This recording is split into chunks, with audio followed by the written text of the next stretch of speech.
Olá, demais colegas. Olá, professora Ines. Olá, turma de contabilidade.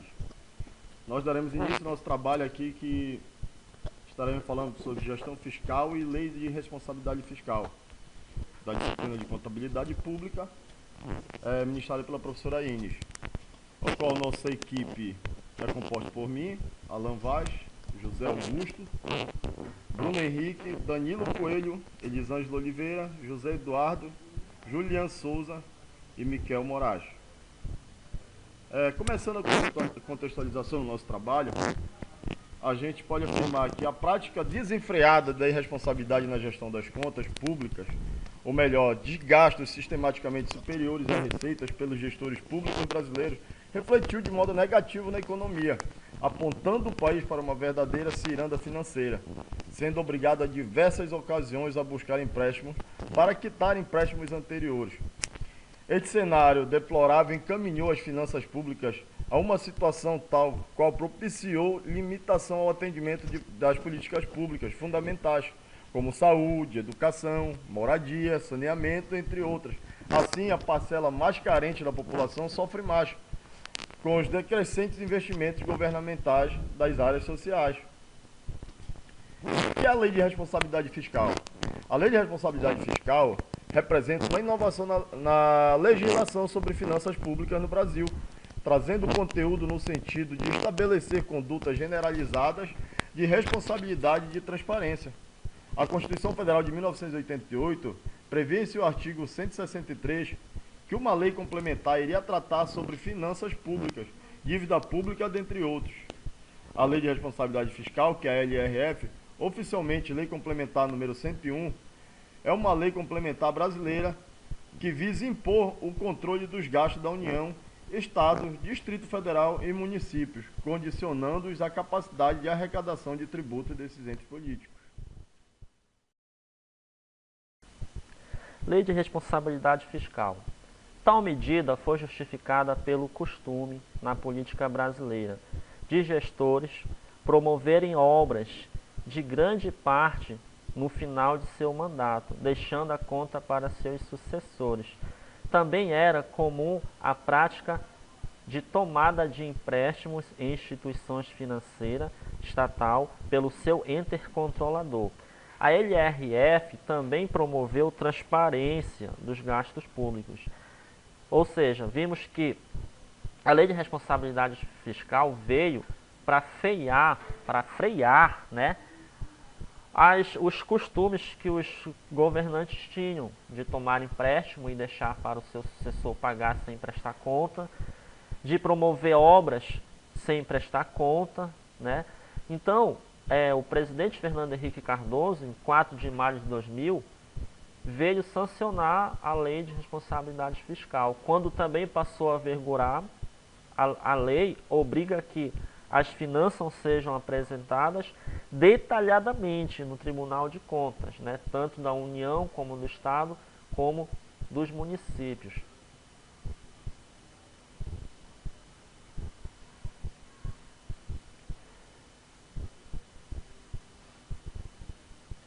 Embora o Poder Executivo seja o principal responsável pelas finanças públicas, sendo por isso o foco da Lei de Responsabilidade Fiscal, os poderes legislativo e judiciário também são submetidos à referida norma.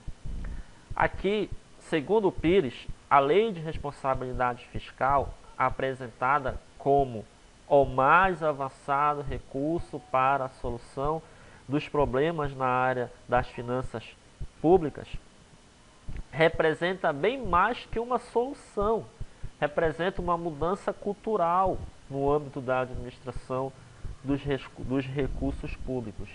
A sua estrutura compõe-se de mecanismos que retêm toda uma ação de trabalho, preparando-se para detectar e nomear fraudes e qualquer ação idônea do administrador público que tenha objetivos escusos para uma utilização do dinheiro público, né? Então, em resumo, podemos dizer que a lei de responsabilidade fiscal, né, ela vem tentar frear, mesmo que de maneira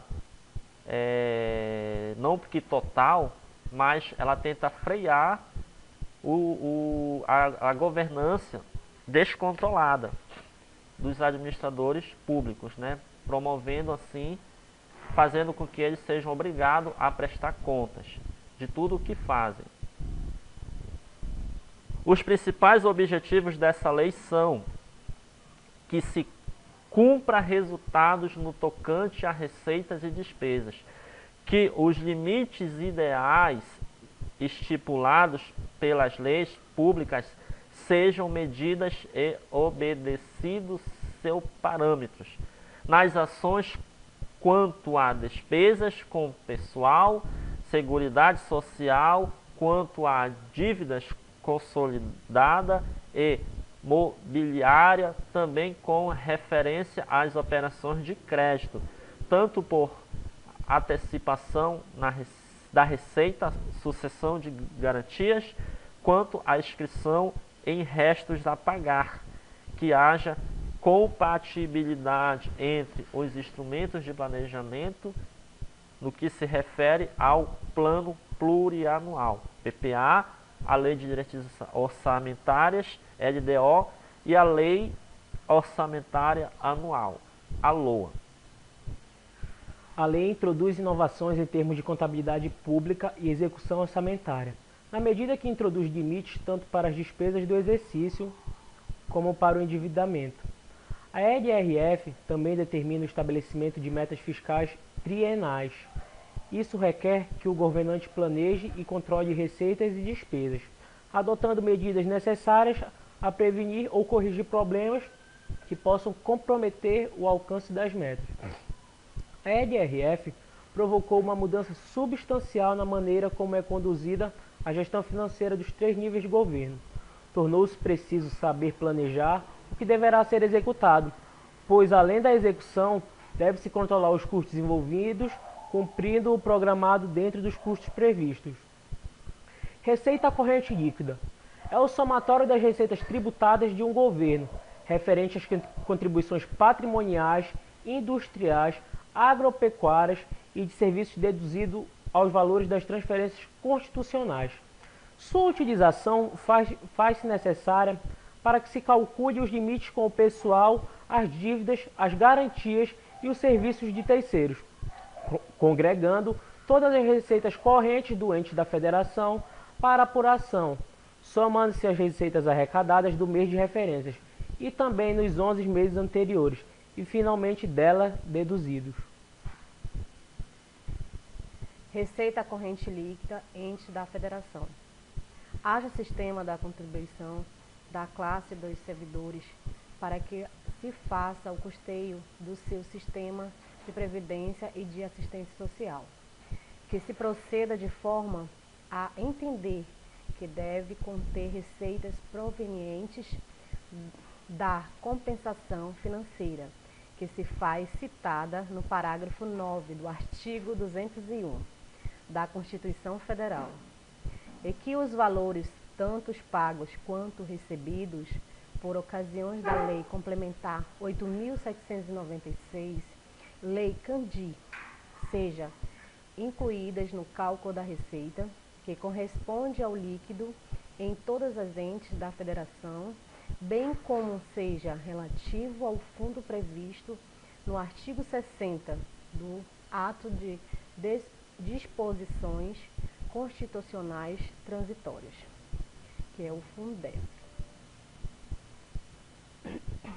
No tocante à União, a Lei de Responsabilidade Fiscal, quanto se trata dos entes da Federação, objetiva controlar tudo o que se computa quanto aos valores que são transferidos aos estados e municípios, constante das determinações constitucionais e legais. Controlar também o que se apresenta quanto às contribuições constantes, alinhar A dos incisos 1 e 2 do artigo 195 da Previdência Social, e do artigo 239 da Constituição, que trata do PIS/PASEP. Receita corrente líquida nos estados Distrito Federal, Amapá e Roraima. No âmbito dos estados, o montante estipulado por lei, que para o poder dessa esfera encontra-se fundamentado no própria Constituição que rege o país, podendo até mesmo ser estipulado por lei, atendendo-se a esse mesmo amparo. No Distrito Federal, Amapá e Roraima, o que fundamenta a distribuição dos recursos respalda-se nas despesas que estabelece o inciso 5 do parágrafo 1 do artigo 19 da Lei de Responsabilidade Fiscal, com referência aos recursos que recebe da União. Relatório de Gestão Fiscal. O relatório de gestão fiscal é um dos instrumentos de transparência da gestão fiscal criados pela Lei de Responsabilidade Fiscal. Especificadamente, o RGF objetiva o controle, o monitoramento e a publicidade do cumprimento, por parte dos entes da Federação, dos limites estabelecidos pela Lei de Responsabilidade Fiscal. Despesas com pessoal, dívidas consolidadas, concessão de garantias e contratação de operações de crédito. Todos esses limites são definidos pelos percentuais da receita corrente líquida, que é apurada em demonstrativo próprio e elaborado e publicado pela Secretaria do Tesouro Nacional. Ao final do exercício, a LRF exige ainda a publicidade de demonstrativos que evidenciem as disponibilidades de caixa e a inscrição de receita a pagar. O relatório elaborado pelo STN, conforme o Manual de Demonstrativos Fiscais, válido para o ano de publicação, tem seus demonstrativos assinados pela Secretaria do Tesouro Nacional e pela Secretário Federal de Controle. O relatório é então encaminhado sob a forma de exposição de motivos interministerial pelos ministros de Estado da Fazenda e chefe de Controladoria Geral da União, ao Presidente da República, a quem incumbe assiná-lo, nos termos do artigo 54 da Lei de Responsabilidade Fiscal. Em virtude da determinação legal contida no inciso 7 do artigo 11 do Decreto 4.304, de julho de 2002, a Controladoria Geral da União, por meio de sua Secretaria Federal de Controle Interno, assume um papel de agente responsável pelo processo de ratificação dos dados constantes no RGF, produzido originalmente pela Secretaria do Tesouro Nacional do Ministério da Fazenda. Relatório resumido da execução orçamentária. Composto por diversos demonstrativos, o relatório resumido da execução orçamentária exigido pela LRF em seu artigo 52 e de elaboração e publicação bimestral até 30 dias após o encerramento de cada bimestre, tem por finalidade evidenciar a situação fiscal do ente de forma especial da execução orçamentária da receita e despesas sob diversos enfoques, propiciando desta forma a sociedade, órgãos de controle interno e externo e ao usuário da informação pública em geral, conhecer, acompanhar e analisar o desempenho das ações governamentais estabelecidas na Lei de Diretrizes Orçamentárias, LDO, e na Lei Orçamentária. Os demonstrativos que compõem este relatório abrangem os órgãos, entidades da administração direta, autarquias, fundações, fundos especiais e empresas estatais dependentes mediante consolidação de suas informações. De acordo com a Lei 101, de 5 de maio de 2000, o RRO conterá os seguintes anexos do relatório resumido da execução orçamentária, tais como anexo 1, balanço orçamentário, anexo 2, demonstrativo da execução das despesas por função, subfunção, tais como também demonstrativo da receita corrente líquida, da receita e despesa previdenciária do regime próprio dos servidores públicos, do resultado nominal, do resultado primário, dos restos a pagar por poder e órgão. Continuando.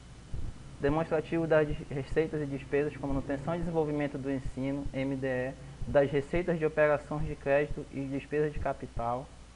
Demonstrativo da projeção atuarial do regime próprio de previdência social dos servidores públicos, da receita de alienação de ativos e aplicação dos recursos, das receitas líquidas de impostos e das despesas próprias com saúde, demonstrativo das despesas de caráter continuado derivadas das parcerias público-privadas contratadas, demonstrativo simplificado do relatório resumido da execução orçamentária.